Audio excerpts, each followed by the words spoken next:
So today I'm doing a review. I'm not sure if you saw my last video, one of my recent videos actually on Havana Castle cigars, but I'm loving this brand, this retail brand. Primarily, I believe it's only in the province of Ontario, but they're doing some very interesting things. All the majority of their portfolio are private labeled cigars from Esteli in Nicaragua. They do have a selection of some other New World brands and a number of Cubans, but I think the focus is more on developing their own portfolio of cigars. And what they're doing, they don't just seem to be randomly making cigars in Esteli. They're actually trying to pay homage to, I think that's a nice way to say it, pay homage to some very popular cigars, vitolas, sizes, um, um, that are available, but at a much, much higher price point. So Havana Castle is coming in with their own line of custom-made cigars, white label, private label cigars, and and focusing on selling those at a price point that is a lot more comfortable, especially in Canada, where taxes account for up to 78% of the cost of a cigar. And prices are really through the roof here for cigars. So what they're doing, they're making very accessible some premium hand-rolled cigars, handmade cigars from a fantastic cigar producing region in Nicaragua and making them available. A great brand. So I did pick up a few on my last visit to one of their stores. I believe it was to the one in Ottawa. They have actually a couple in Ottawa, but to one of the stores in Ottawa. And I picked up a few. And today I am trying the Havana Castle BK52. Now, BK52, I'm guessing it's in homage of the Cohiba Behike 52. This is a Robusto 5 by 52, I believe, 5 inches by 52 ring gauge. And it does come with a distinctive pigtail that you do see on the Cohibas. So it's the first time trying one of these, so I'm doing a bit of a taste test, but I want to kind of slow it down a little bit. I'm trying to really enjoy more the whole cigar experience rather than quickly lighting it and smoking it. I'm trying to just really extend the experience. So I'm going to be lighting it in a more traditional way today. This is one of the first times I've done this a couple of times, but I then revert back to a torch lighter. So I'm trying to really focus on developing my skills using the traditional cedar sticks. So this is again, Havana Castle's BK52. I think they call this their gold series, their gold band series. They have a few different. If you haven't checked out the website, definitely check it out. It's worth seeing. And if you are in Ontario, really worth a visit to one of their stores to pick up a few of their cigars. I don't think you'll be very disappointed. Make sure though you're checking very carefully that the cigar is not dried. When I was there in one of their locations, I did notice that a couple of cigars were a little dry. So just make sure that you are getting one that's at the right humidity level. So here goes.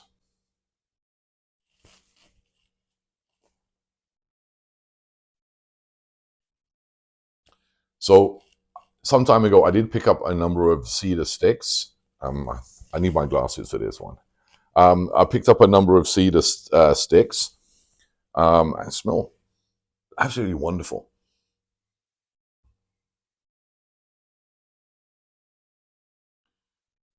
So I'm going to start by just gently toasting the edges. I don't want to bring it too close to the flame. I don't want to really start any major combustion at this point. These sticks are a little dry, so they're burning fairly quickly. But I'm just toasting the edge right now.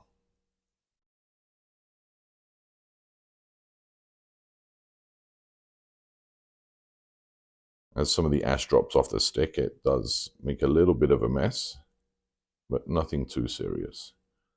It's a good note to self, though. You make sure you're doing it over a non-combustible or a flame-proof surface. Try not to talk too closely to the flame. So I can just see some smoke starting now.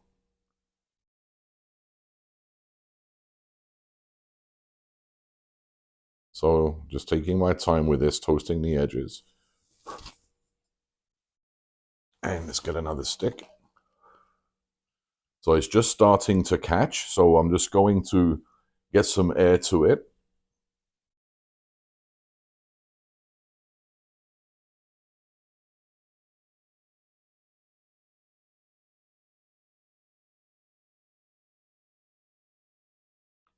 Looks like one side is catching more than the other. So let's just get a little bit closer now to really get the edges catching very nicely. You know, and this I think, if you're smoking a very expensive cigar, I think really slowing it down and not rushing this, I think really shows the respect you're paying not only to the cigar, but to the torsador, the roller, to the growers, for the, you know, just really acknowledging the craftsmanship. So now I'm going to concentrate on getting the center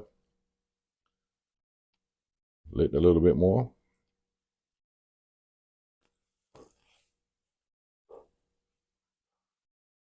So it's starting now to really develop nicely. Note to self, clip the top. I should have done that before, but I have seen people actually light the cigar without really cutting off the tip first, or cutting off the end first. But normally I do cut it off first, but I was getting a bit carried away. It's lighting very nicely. I'm not sure if you can see it, but the ash is developing really well. Just going to go with one more stick just to make sure that the center is fully lit.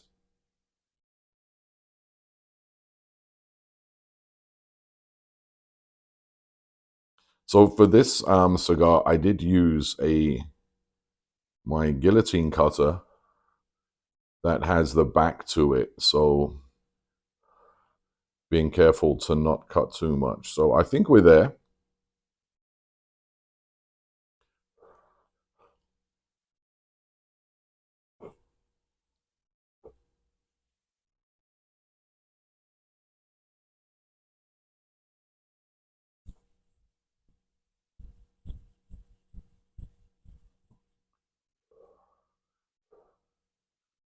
Now, if I was lighting it for somebody else, I would go through this, but I wouldn't actually blow on it myself.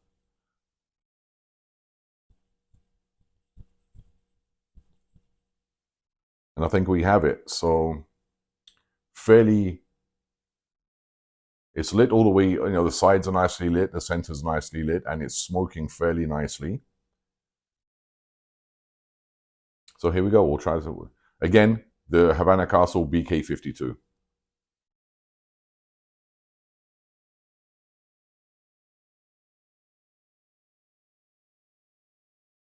I'll give it a couple of puffs before I make any comments on the taste. Yeah, the cedar stick, the cedar sticks do cause a bit of a mess, but I'll fix that later. Very nice draw though.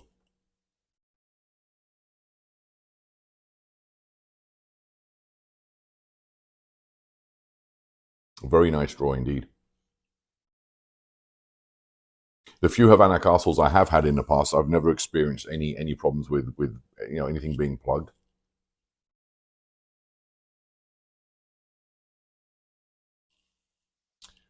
So my initial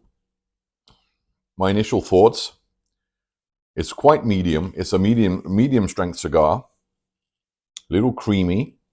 I'm not picking up too much in the way of spice yet. I'm expecting a lot of Nicaraguan cigars. I do notice quite high on the spice level. Not noticing any spice yet, but we'll wait as this cigar develops.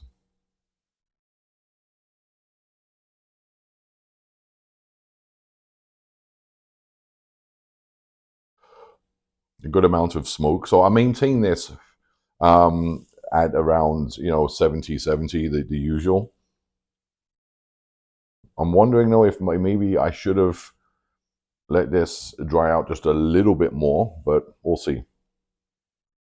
So far, so good. I mean, a solid cigar for the price. I think I paid, don't quote me exactly, I think I paid about 15, 16 Canadian for this. Some of the Havana Castle started around, I think I saw, $8, $9, $10, which for Canada, for a handmade cigar from Nicaragua, if you're paying $10, it's a steal, an absolute steal. A comparable Nicaraguan cigar, if you're looking at, say, something like Perdomo, you're paying about $45 Canadian. So if you can get away with spending about $10 to $20 on a Nicaraguan, you're not doing too badly. So I'm going to leave it there for now. I'll come back in a little bit when I've smoked a bit more of the cigar and let you know how it's developing. Okay, so I've smoked a little bit more of the cigar, and it's really starting to develop some quite nice flavors and notes.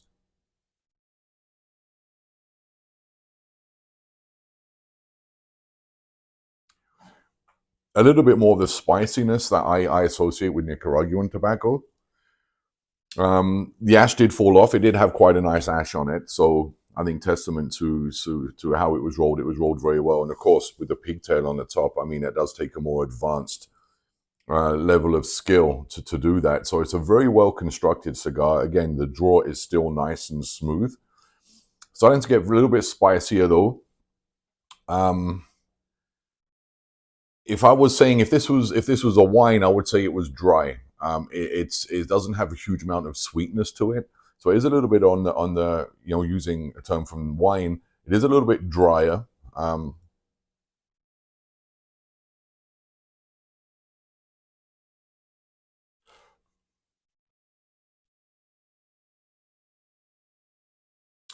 You're getting what you'd expect. You're getting some woodiness, some dark chocolate there as well. Bit peppery, and the pepper does come through.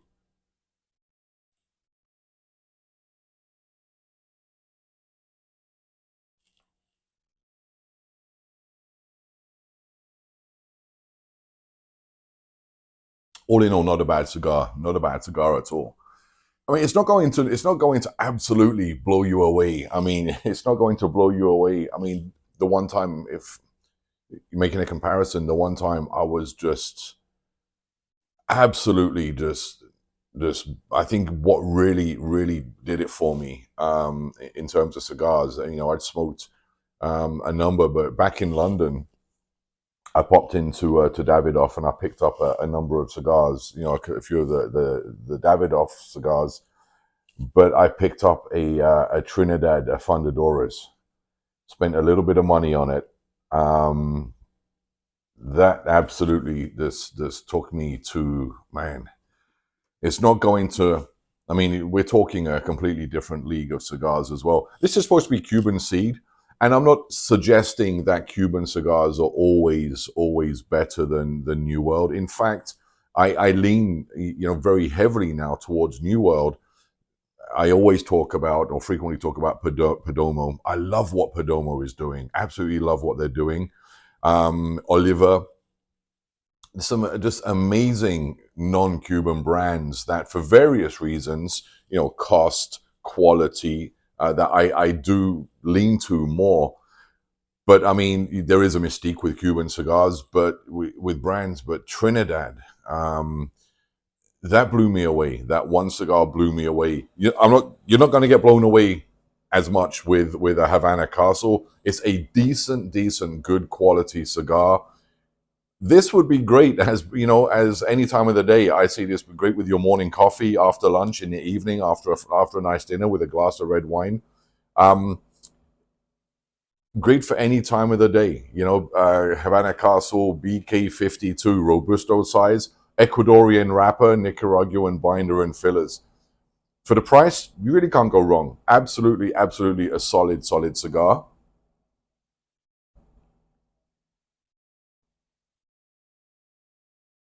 I don't think I would go too close to the end with this one. I think it will become rather bitter towards the end, just based upon what I'm tasting now.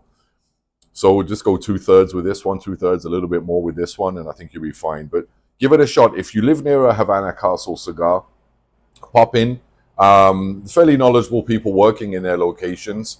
But if you know what you're looking for, if you know that you've got a favorite cigar that you do like to smoke, tell them and see what they can come up with that's fairly comparable. They've got a massive selection, so you should find something that you like.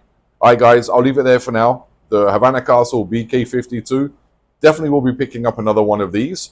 It's not bad. It's a great cigar. I'm enjoying it. Nothing overly negative to say.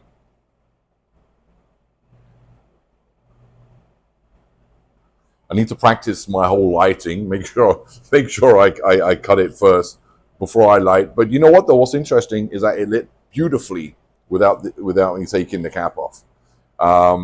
However, still learning. Still trying to get my whole routine down, especially using a new way of lighting.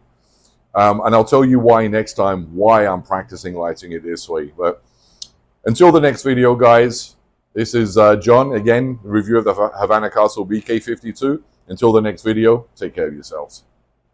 Hey guys, just finished my review of the Havana Castle BK52, a Ecuadorian wrapper with Nicaraguan binder and filler. And you know what? I'm getting towards the end.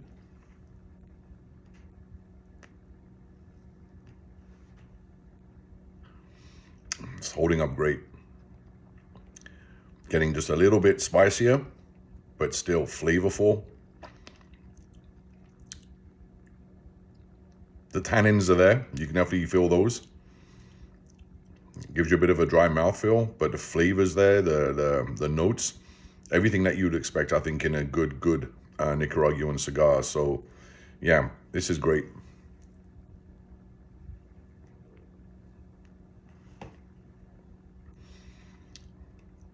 Havana Castle BK52. Robusto 5x52.